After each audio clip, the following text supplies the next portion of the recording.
I've been using Facebook ads for over 3 years at Workflow Queen. Now, granted, this is my first time using it for this type of business. For like a service-based business. And it's a whole nother audience and a whole nother world. So don't get me wrong. Like I'm even like, okay, got to make sure I don't have hate comments because they will come.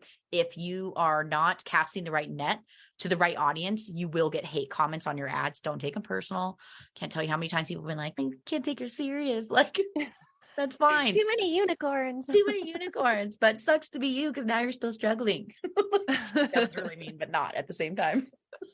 Don't judge me. Hey, and welcome to the Ambitious Bookkeeper podcast. I'm Serena Shoup. I am a CPA and mom of 3, and I'm running a virtual bookkeeping business mostly from my home.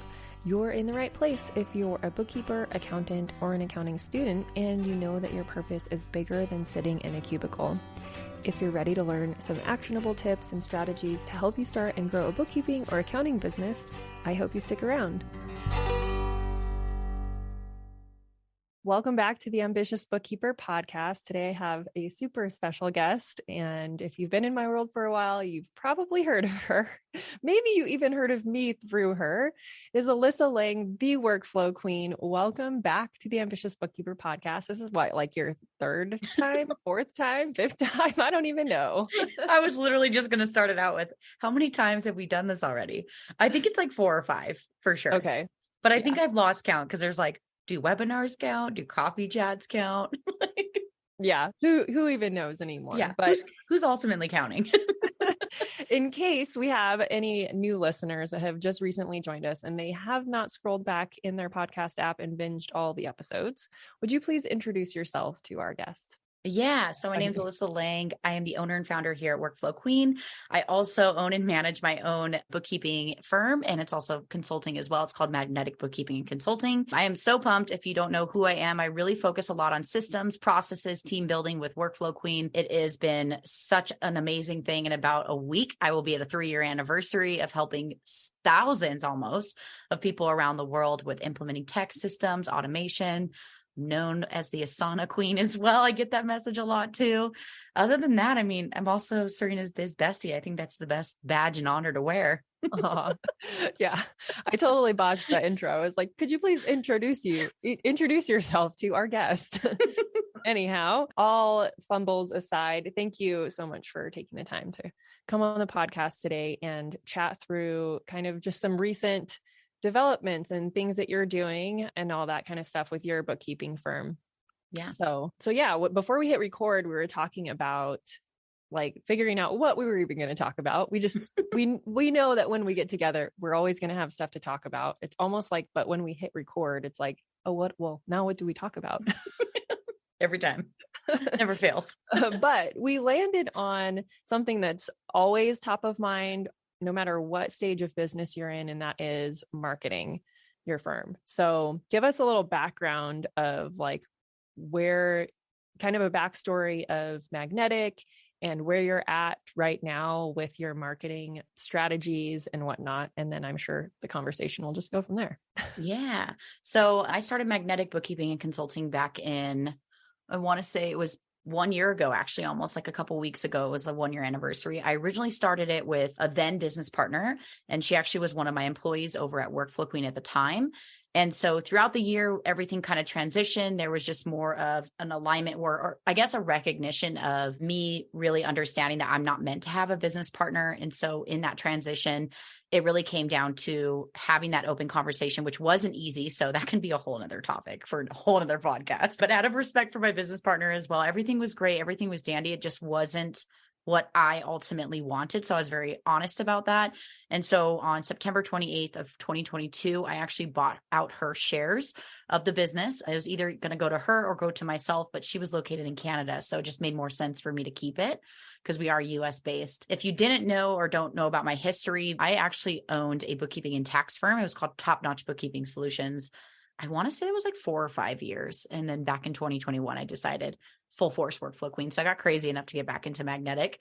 But this time around, the reason I'm kind of doing that piece of the introduction is this time around, I know from the very beginning, the importance of hiring, the importance of documenting things that I wish I would have done the first time I did this. Another thing too is marketing. So I've learned a lot of things along the way at Workflow Queen, and just like you have too at Ambitious, like we do rely on Facebook ads. We do rely on different types of marketing than a firm would, which is very referral based. So anyways, the whole year of 2022, it just wasn't going as fast as I wanted it to. And I think that was just like a misalignment between partners. Once everything got fully bought out and transitioned, I waited until 2023, which is what we're in now, to really full force do a massive marketing campaign. Actually just started February 1st. And so we're 5 days deep. And so, yeah, that's kind of where I'm at. What was the question? Yeah, that's pretty much it. Like kind of giving a background of Magnetic, where you started out, where you're at right now, and kind of what your marketing strategy is. So do you want to dive into what you like? Because you kind of hinted at using ads, but do you want to dive into what you're doing and what kind of results you're seeing so far, even though it's pretty early on? I think it's really awesome to hear. Yeah, definitely. So as far as strategies, so I kind of took a step back and decided where is my audience. So me and Serena have very similar audiences when it comes to our firms. We both serve like coaches, consultants, but I feel like my net is cast a little bit larger because we're also dealing with like marketing agencies, like social media managers, but I think it'll eventually kind of chop down even smaller and smaller of a net. But anyways, so essentially my plan was to say, hey, where are all these people hanging out at? What are they doing? Last year, I did a sponsorship and paid $20,000, people. Yes, 20 grand to be on the back of a badge at a very massive event called Social Media Marketing World. And it was supposed to be a big hit. And this is where marketing can fail, you guys. It was supposed to be a hit, but then ultimately the people who put together the event, because this was like post-COVID, they actually pulled some of their really big keynotes, like keynote speakers and really large speakers that actually had my audience and that were my ideal people. But unfortunately, because they backed out, because ticket sales weren't as high as normal, that meant that they brought in more corporate people. So that also fled more corporate people that were sent to the event. So it actually backfired. I was a bit frustrated as I wish we would have gotten some sort of a refund for that, because there was nothing that we could do about a pivot like that. But essentially we did pivot. We made a lot of connections with vendors and stuff like that. So we just had to change, but that was definitely a fail. We actually landed one client from that, which granted they pay around $895 a month. So it will pay for itself eventually, but it's still not fun. But as of right now, the new campaign is just all about where can I find all these people? So that's a lot of my audience is on Instagram, on Facebook. They are on things like LinkedIn and stuff. So right now we set up LinkedIn all of January. So set up the bio, made sure everything was specific. I actually ended up creating 2 different LinkedIn personal pages, one for Workflow Queen and one for Magnetic.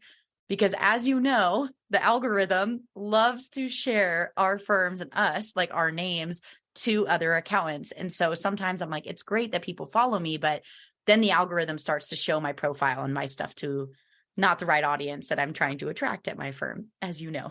Yeah. And so, it's always like so weird, the whole algorithm thing, but that's also you having to take a step back. So anyone listening and understand the way that these types of things do work, because I see this all the time in Facebook groups, like bookkeeping groups, where everyone's like, hey, go like my Instagram, like so I can get more followers, or go like my business page. What y'all don't understand is actually it's backfiring on you, because you're telling Facebook, you're telling these algorithms, hey, attract more bookkeepers, attract more CPAs, because you're shouting it out. So I literally don't share it with anybody. And people will just naturally find my firm and follow for inspiration, but that's a whole nother thing. So essentially the big plan ultimately was to create this campaign that was going to be marketing focused around like Facebook ads and stuff, because that's where my audience is. And really just try to follow the data, see if we need to shift things. And that's kind of where we're at. We just started kicking it in on the 1st of this month. And so because of that, I'm now tracking a lot of the different data.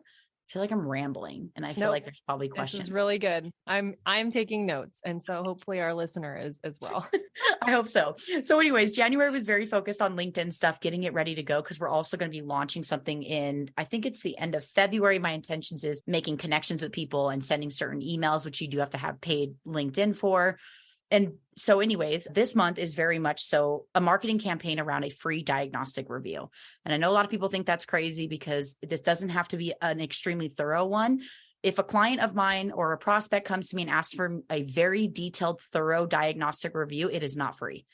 If this is something where we're doing a 15-minute quick peek, which I totally got this idea from Melissa Honan. I actually worked with her one-on-one consulting to work on the strategy behind this. So definitely check her out. She's amazing.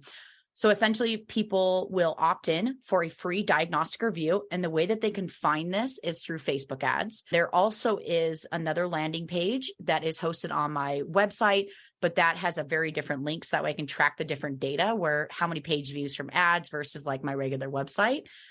So people will essentially opt into this free diagnostic review, hoping that the Facebook ads hit the right people. Because that's a whole nother thing. Yeah. So I like a couple things that you're bringing up that I think is really important for people to like pause and listen to. And one of them is that like you're focusing on a single strategy for at least 30 days and you're tracking all the data behind it. So you know what is actually working and what isn't. And this is something that I try to preach a lot to even my clients of like, pick one thing, pick one strategy, focus on that and track the data behind it. Otherwise, you have no idea if it's actually working, right? Yeah. And then the other thing too is because you're tracking that data, you're able to see like and make little tweaks and pivots because you're focusing on the one thing and you're not stretched thin across multiple strategies trying to track all the things, but you're able to see, oh, these ads aren't targeting exactly who we want. So let's make little tweaks. If you're doing 5 different ad campaigns and strategies across multiple platforms, it's going to be a lot harder to spend that time to focus on what actually needs to be tweaked to get the right audience. And so, so I just want to shout out that whole approach and show you how like important that is for our the audience. Data.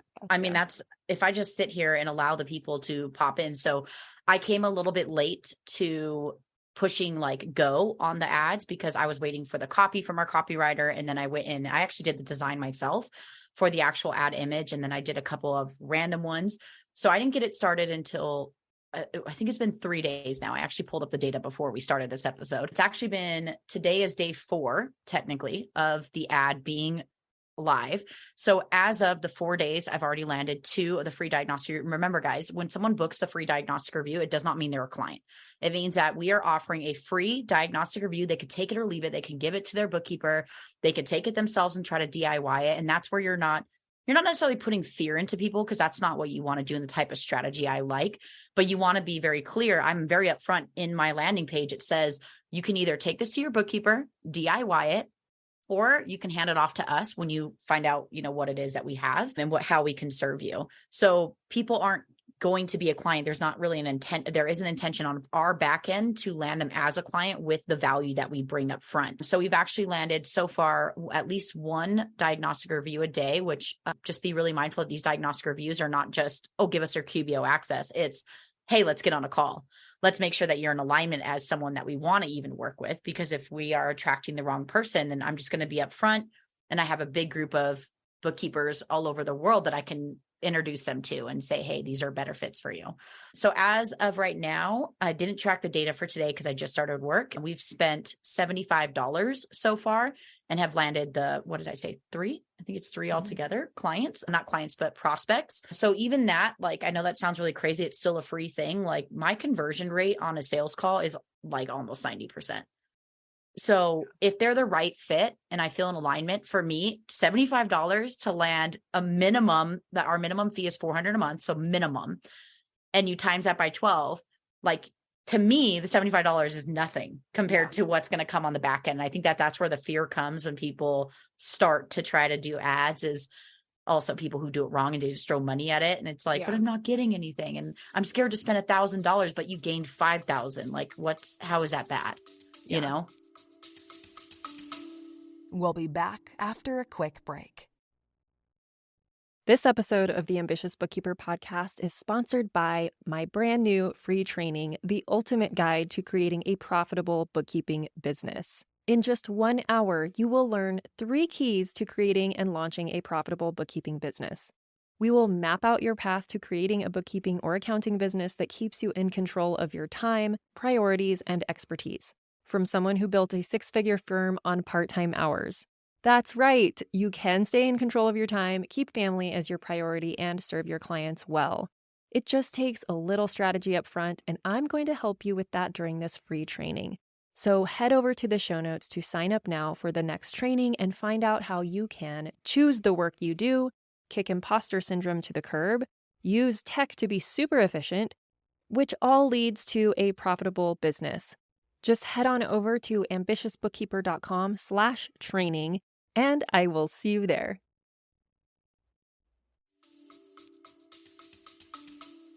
Yeah, it's definitely a mindset shift around that. It's kind of like, I guess my marketing strategy right now is pretty different than yours, but it's going to be interesting to see how they kind of compare, given that we do have the same similar audience, right?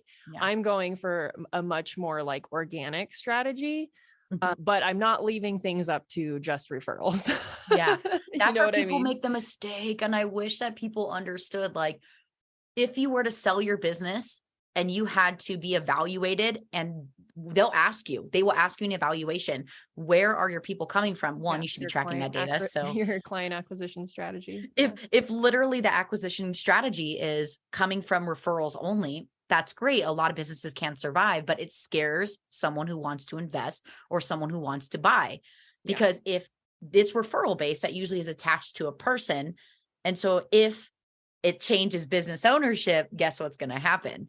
And so, like, I think it's really important to understand that if you have some sort of other strategies, like Serena, she's got her own approach, which, don't get me wrong, we're also doing organic as well. Next month, starting in March, we're going to be doing podcast pitching. So essentially the team will podcast pitch me to get on the right audience's podcast that will have my people. And so there are so many different ways, but I think so many people put their eggs in one basket. Yeah. Just like me, I can't just put it in Facebook ads because but you have to do it long enough to be able to see if it's working. Yeah. Right. Or at least have a way to track on the back end where exactly those leads are coming from. So you could, like, once you have your ads dialed in, you then layer on your next strategy, which is podcast pitching. And then when you're bringing those clients on, you make sure you ask, or it's part of their intake, you find out where they came from so that you can continue to track that data to see which one is working better. And sometimes they work in tandem because, right, like you're doing an organic strategy, but then all of a sudden, since they looked you up after they heard you on a podcast, they're now cookied or whatever. What is it called? Is that what it's called? I like cookied. Cookied. Sounds great. They're cookie monsters. The cookie monster. They're now being pixeled. That's the thing. I was like, what is it called? But they're now better. They're now pixeled.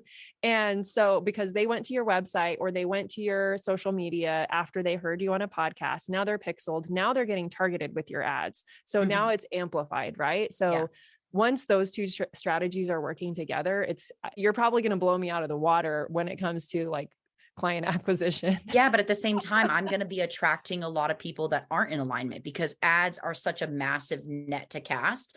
Even right now, like reviewing the intake forms that people are doing. So they do a Calendly. They pick a day for the diagnostic review. It's a 30-day chunk. Essentially, we're getting on that call. We're having that discussion with them. And so during that call, like they have an intake form before, I can actually already review it. There's someone that I already feel like is not going to be the right fit. He's an IT company. And it's not that IT, like if it's consulting, it's different. But when you're selling something on a, like, AKA not in alignment with what we do, then I'm just going to simply email them and let them know, like, I have a templated email that's like, hey, I really appreciate you taking the time to do this. Just be very clear. No matter if you offer something like this for free to a very cold audience, do not lie to them. Do not say that everybody is guaranteed a diagnostic review.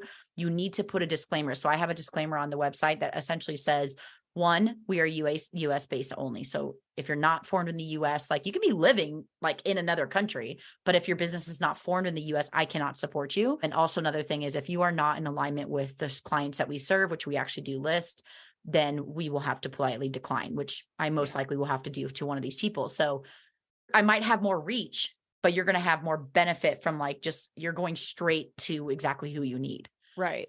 So let's talk about the difference of that, because both of us have like a lot of it is like the season of life that we're into, right? I have a totally different life than you have. Like you have more time to be getting on these calls, to be doing these diagnostics.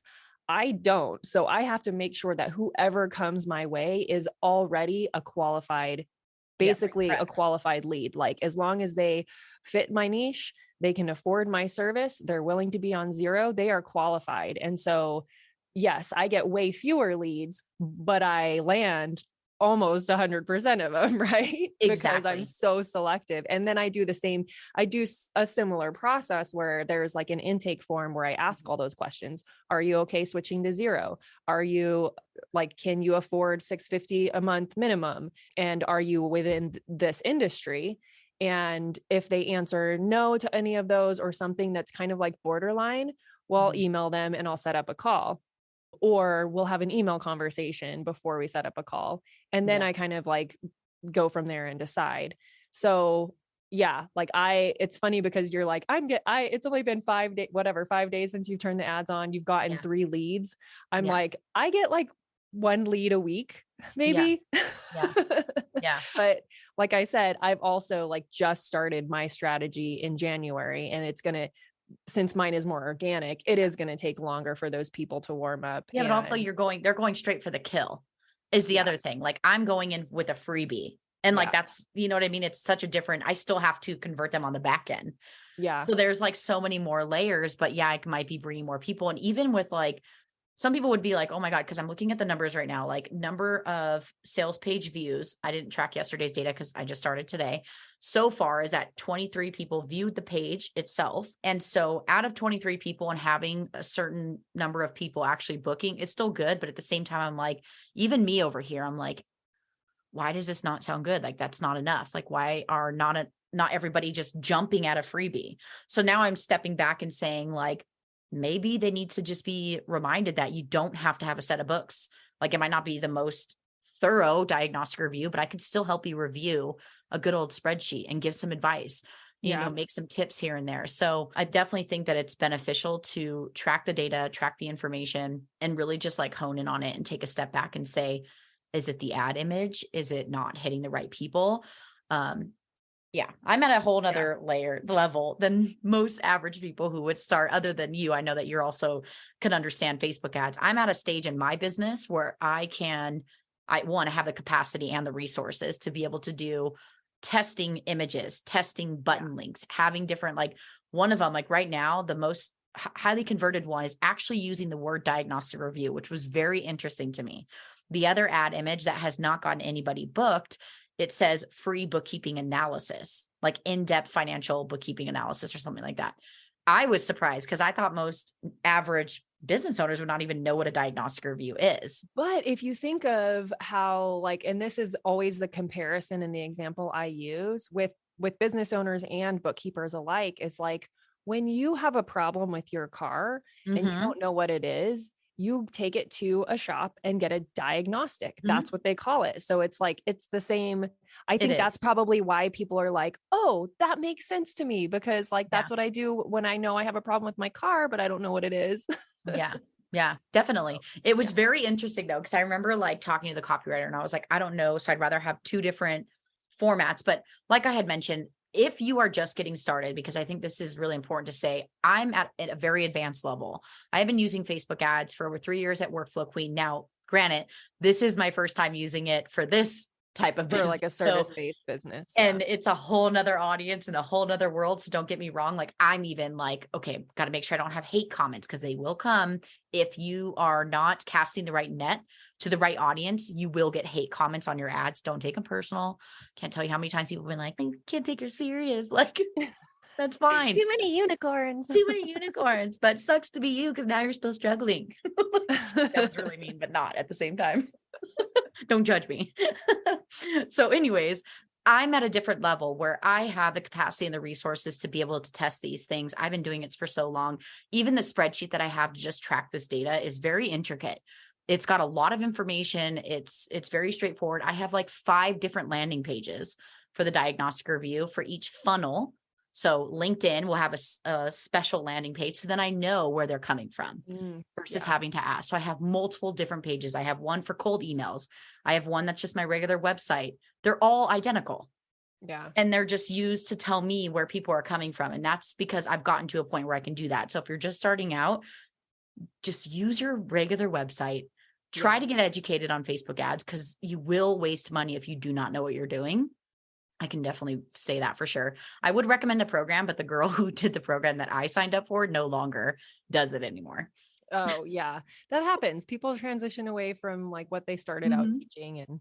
But yeah, I agree. There's definitely programs out there that are at all sorts of price points. So if you are interested in doing ads, you can do that. There's also people that I have one of my clients actually sets up ad funnels for service-based businesses to get you consult calls, right? Yeah. And so there's people that will provide that service and help you get it all set up. So you don't have to be the one to learn everything if you don't have time, but or you don't want to. Yeah. Or if you don't want to. Yep. So I don't know if we talked about what my strategy is. And I know I've talked about it like with my social media audience and stuff like that. And then if you follow my firm, you probably know because not constantly, but every so often I'll say like, I'm booking for February and March for speaking. But yeah, like my strategy is to get on 3 to 4 podcasts, stages, speaking at retreats, like getting in front of people and talking. 3 to 4 a month? Or is that 3 to 4 a quarter? A quarter. Yeah. Okay. So or better, right? Like that's my minimum though, like 3 or 4 a quarter. So I've actually completed that for Q1, but I'm still like booking more because why not just keep going? Like why? Also, if you're not getting the response in the back end that you saw, that's where testing comes in. It's like, maybe we actually need 10 engagements in order to land X number of clients. People, it's like the domino effect. You have to think of the last domino and go backwards before your dominoes will flow right. And I think people forget that. So what you're doing too is going in, I need this to then go smaller to be able to land this number of clients. So you have to have the biggest number at the top of your funnel. So that's really interesting. Yeah, exactly. And like, I'm starting to I'm able to kind of know at this point because I've done enough speaking gigs or podcasts to know that like when I'm there in person or in a Zoom with a small group, my conversion is better than on a podcast. So then I can be like, okay, well, that's actually more successful because I get, it's a more personal experience with them. Yeah. And so maybe I pivot to trying to do more of those and, 1 or 2 podcasts instead, right? Instead of 5 podcasts and 1 speaking gig a quarter.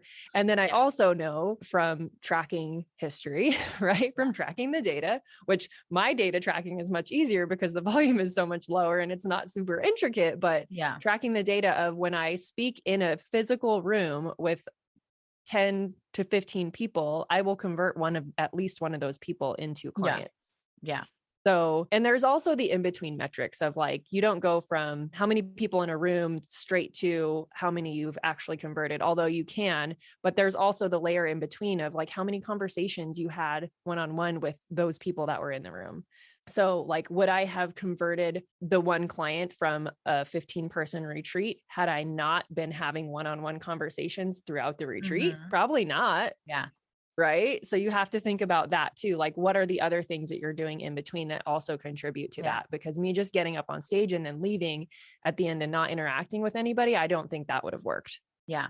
I think that's important to say because I think a lot of people fear, and just like myself, from when I first, Workflow Queen is such a different animal, just like Ambitious is so different of an animal than what we deal with in the firms. They're way different. And to be honest, I think it's a lot harder to manage Workflow Queen than it ever will be a firm, in my opinion. And that's just how I feel. And I think there's just so many more layers. But one thing that I really struggled with at the very beginning of starting Workflow Queen was I heard it from a lot of the gurus and a lot of the people that in order to get someone to buy your program or to buy your thing, that you have to really lead with value. And I never really understood it. I thought it was like, oh, just create this free guide. Oh, just do this. I didn't realize that sometimes when you just lead with straight value, with like, obviously in the back of my mind, I'm always like, I hope they pay me eventually. But if you just lead with it, you'd be surprised if you just give information to people. I'm talking about like literally at a retreat or an in-person speaking event.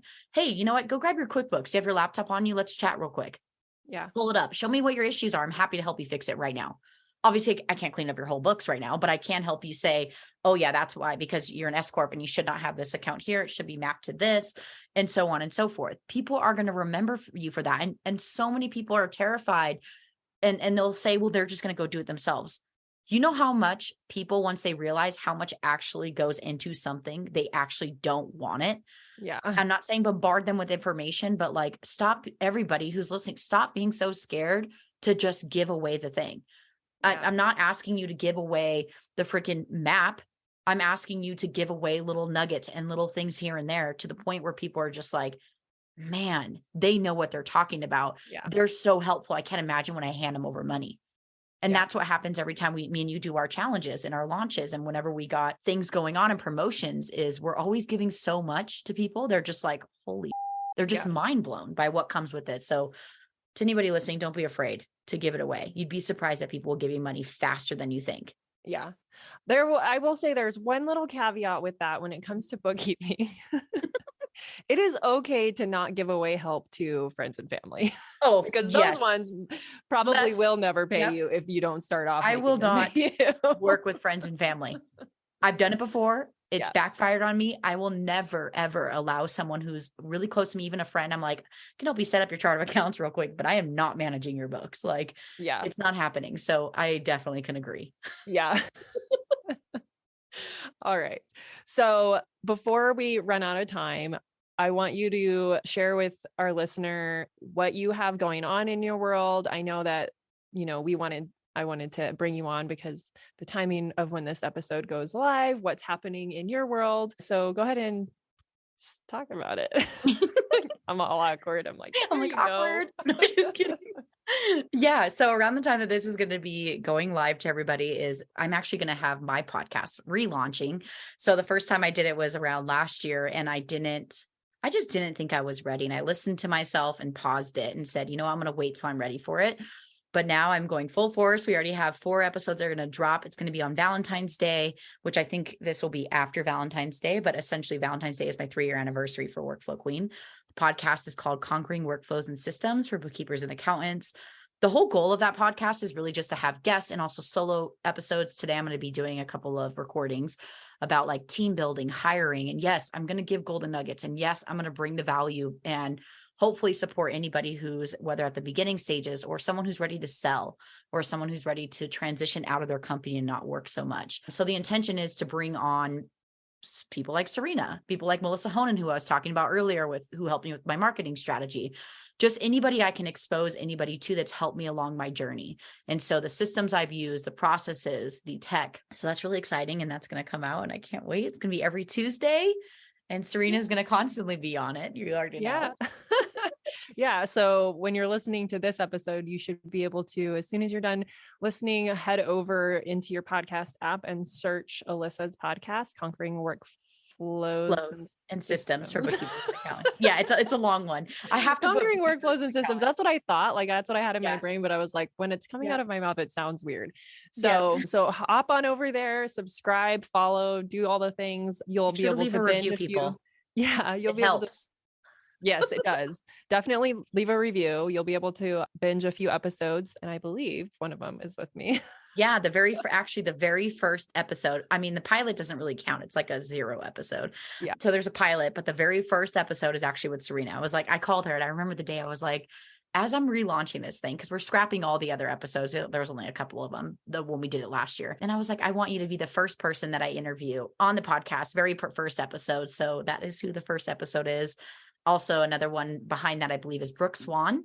And then we talk about month-end close and that whole process and shifting it. That's a pretty good conversation. And then I interviewed Melissa Honan, where we talked about some sales and marketing stuff. So definitely go binge. It's going to be really exciting. I'm so pumped for the podcast. Like, I'm actually really excited. It's so different of an energy than last year. It makes a huge difference with those things too. It's just, the energy you bring, the energy you show up for certain things it flows through in what you do. So I'm glad that you have a renewed energy about it, and I'm excited to see what comes of it. Anything else coming up in your world that you want to share with everyone? So we have is it infamous or famous? Like, do you say famous or infamous when you're talking about something that everyone likes? I think infamous is kind of like almost derogatory, but like negative. I don't know. We'll just say Honestly, I don't famous. even We're know. gonna just call Let's it just famous. cut that out. I like to make weird words anyways half the time. Anyways, so one of the biggest challenges that I put together for Workflow Queen that people just love attending. I've been doing it for almost 3 years. It's called the 5-day free workflow building challenge. And essentially it's 5 days. There's Q&A sessions at night and there's a morning teaching session where essentially I show you everything from tech stack. We're going to talk about things like Asana. If you use another project management system, don't worry. I'm going to teach you how to get tasks, workflows out of your head, create goals for your firm, and really move it forward. And at the end of the challenge, I'm hoping that you have a little bit more clarity on how to document things, the importance of it, whether you are a newbie or you are someone who are seasoned. We've had people from all different stages joining the challenge. And so those challenge dates will actually be March 27th through March 31st. The best thing that you could do is just follow the link that will be in the show notes, because I don't have the link available to just sign up for the challenge. If you missed it, don't worry, you could be put on the wait list. But other than that, the only other thing that is exciting that's coming to my life is you this weekend. To my house. I'm very excited about it. Me too. And by the time this episode airs, that will have come and gone. And you will have maybe seen pictures on Instagram or something. So anyway, thank you so much for taking the time to come on the podcast again. And I can't wait to tune into your podcast as well. Yeah, it's going to be exciting. Well, thanks everybody. Thank you. Bye. Thank you to everyone who helps make this podcast possible. Content and interviews are produced by me, Serena Shoup. Our intro and outro music is written and performed by my brother, Ian Gilliam. Editing is also by Ian using his awesome sound engineering skills along with Descript software. Hosting and publishing is by Buzzsprout, and you can check out the show notes for links to all of these amazing resources and resources mentioned in the episode. Be ambitious.